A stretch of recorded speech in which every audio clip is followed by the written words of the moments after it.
¿Qué cosa? Bueno, la denuncia de violación en contra de Monsalve, de una subordinada, y el hecho de que Monsalve utilizara la policía secreta en su beneficio. No le cuentan ni al jefe del segundo piso, Miguel Crispi, ni en ese entonces ministro de Justicia, Luis Cordero, ni a Camila Vallejo, la vocera, ni a Antonia Orellana, la ministra de la Mujer, a nadie. Era un secreto, y los secretos son de 2 y no de 3. Y un secreto que beneficiaba a quién, a Monsalve, el presunto autor, como les decía, de uno o más delitos. Y de aquí en adelante, solo errores. Preguntas. ¿Por qué tomaron la decisión de mantener todo oculto? ¿Por qué Carolina Toá, sonriente y relajada, se reunió con parlamentarios oficialistas como si nada pasara al día siguiente, el día miércoles, en vez de suspender esa reunión para no pasar bochornos posteriores? ¿Por qué le dijeron que fuera a la región del Biobío, a Monsalve, a hablar con su familia? ¿Por qué lo dejaron ir en un vehículo institucional para retornar incluso en un avión de carabineros? ¿Por qué lo dejaron seguir representando al gobierno, por ejemplo, en una sesión oficial ante una comisión de la Cámara de Diputados el día siguiente, el jueves? ¿Por qué mantuvieron el secreto hasta que los pilló el diario La Segunda? Sí, porque los pilló. ¿Por qué le permitieron renunciar en el Palacio de la Moneda? Algunos dijeron, escuché decir, que lo mismo hizo Rodrigo Peñailillo cuando renunció en el gobierno de Michelle Bachelet, que hizo lo mismo, que de qué nos sorprendíamos. Perdón, Peñailillo no había sido acusado de ningún delito. La comparación es torpe. Y sigo. ¿Por qué callaron ante la posible comisión de un delito al ordenar Monsalve la incautación de cámaras, lo que solo puede ocurrir por orden de un fiscal debidamente autorizado por un juez? ¿Por qué ante la confesión en el Palacio ocultaron todo esto? Y esta pregunta es más importante, yo diría que es la fundamental desde el punto de vista de la concepción del gobierno, de sus ideas y de sus aparentes convicciones. ¿Por qué la dupla del secreto, Boric y Toá, no se preocuparon para nada de la denunciante, de la presunta víctima, mujer funcionaria de gobierno, dinamitando todo el discurso feminista? ¿Qué se les pasó por la cabeza? Cuando todo se descubrió, Carolina Toá dijo que después de la reunión en el despacho presidencial, y esto es textual, se decidió que Monsalve viajara a Arauco, en donde se encuentra su familia, para que pudiera informarles, y que luego tenía que retornar a Santiago para hacer la presentación en la subcomisión mixta de presupuesto por la partida del Interior, y que el subsecretario tenía que retornar para determinar un curso de acción. En el transcurso de esas horas es que el subsecretario definió esta renuncia que se ha dado a conocer, textual. O sea, definir curso de acción. No sabían lo que iban a hacer, pese a toda la denuncia, pese a todo lo que sabían. Había que definir curso de acción. Y lo otro, Monsalve, él renunció, no le pidieron la renuncia, lo dijo Toá. Gabriel Boric dijo, para explicar todo esto, el que haya una denuncia no presume culpabilidad. Días después, en medio de toda la polémica y el reproche, cambió. Se dio una voltereta y dijo, yo le creo a la denunciante. Pero al principio no dijo eso.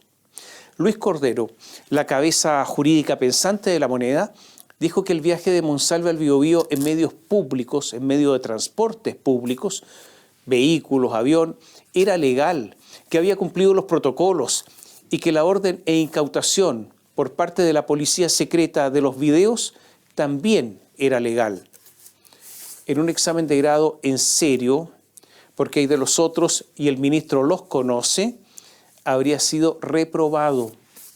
Hace poco, el ministro, ahora subsecretario del Interior, Luis Cordero, manifestó su molestia con los medios. La verdad, ministro, ahora subsecretario, es que es la gente la que debiera estar molesta con usted por sus errores constantes.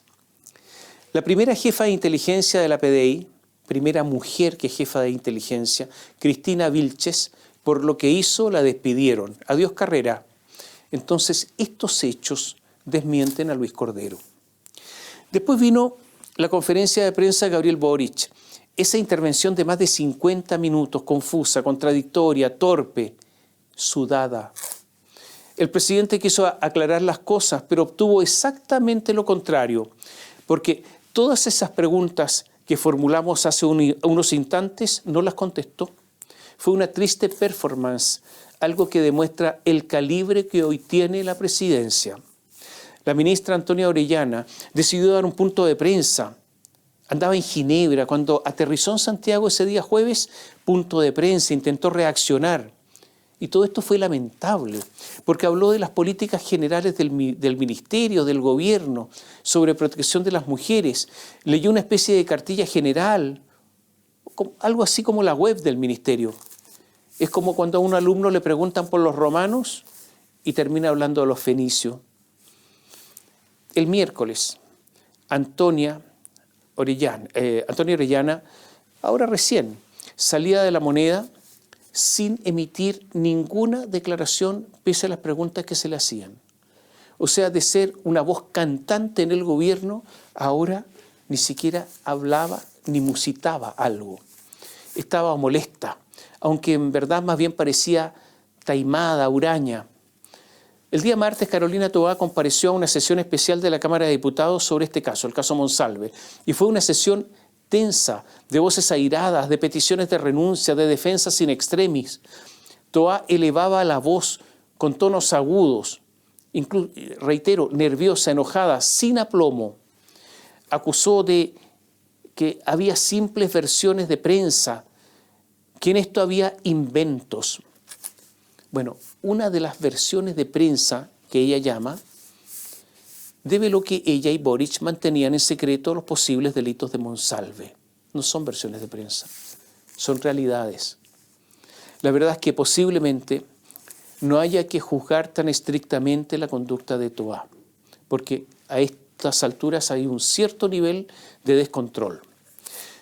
Cuando le preguntaron a Carolina Toá si después de la conversación en el despacho presidencial esa noche del día 14 de octubre había vuelto a hablar con Monsalve, dijo que no, hasta esa participación ante la subcomisión mixta de presupuestos el día jueves, poco antes de la renuncia del imputado.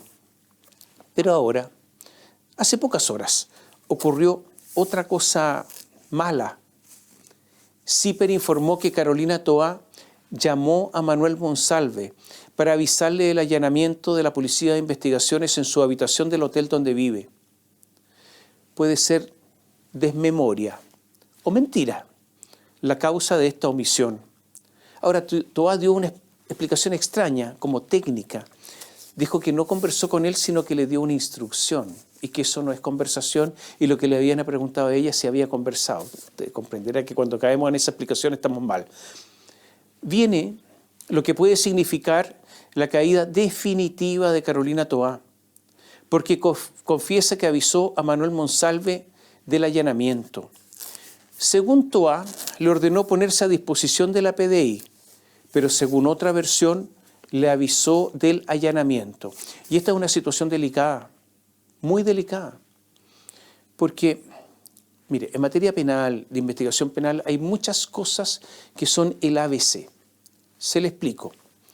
El primer ABC es que hay que realizar diligencias de inmediato. En la medida que pasa el tiempo, las posibilidades de investigación se empiezan a diluir. Lo segundo, llegado el caso, hay que tomar declaraciones a los testigos de inmediato y separados unos de otros, de inmediato. Lo tercero es que no se avisan las diligencias, porque no se debe dar espacio, tiempo, oportunidad para que se alteren o se eliminen pruebas. Por eso los allanamientos no se avisan. El factor sorpresa es vital. Insisto, para que no se oculten o alteren las pruebas. Esto es tan tonto que, de seguir con la tesis de Carolina, de ahora en adelante, y porque la igualdad de la ley existe, deberían avisarle a toda la gente que le van a hacer un allanamiento. Usted es el señor que dirige el Tren de Aragua, señor, lo vamos a allanar, así que quédese ahí, quédese tranquilo, lo vamos a allanar. Sí, en 2 horas más, 3 horas más. ¿Usted es el estafador? Sí, lo vamos a allanar, quédese ahí. Usted es el señor asesino, el señor estafador, el señor ladrón. Peor que todo esto. A cualquier otro violador habría que también avisarle que lo van a allanar. ¿Se da cuenta que todo esto es bien estúpido? Gabriel Boric declaró como testigo en el Palacio de la Moneda. Él pidió declarar. Y aquí una observación. Las investigaciones deben estar avanzadas para que se haya aceptado tomar esa declaración. Toá también declaró ante Javier Armendáriz el miércoles. Se espera también la declaración de Monsalve. Una vez que eso ocurra, me refiero a la declaración de Monsalve en calidad de inculpado, será formalizado y es probable que se decrete la prisión preventiva y no podrá ir al centro de detención Capitán Llaver, ya que el reglamento impide que a ese lugar ingresen violadores sexuales. Algo más. De ser condenado, Monsalve, lo más probable es que deba cumplir una pena importante de cárcel efectiva. Algo interesante además, y esto es una especie de derivada, se están revisando los gastos reservados del ex subsecretario Monsalve y podría haber novedades.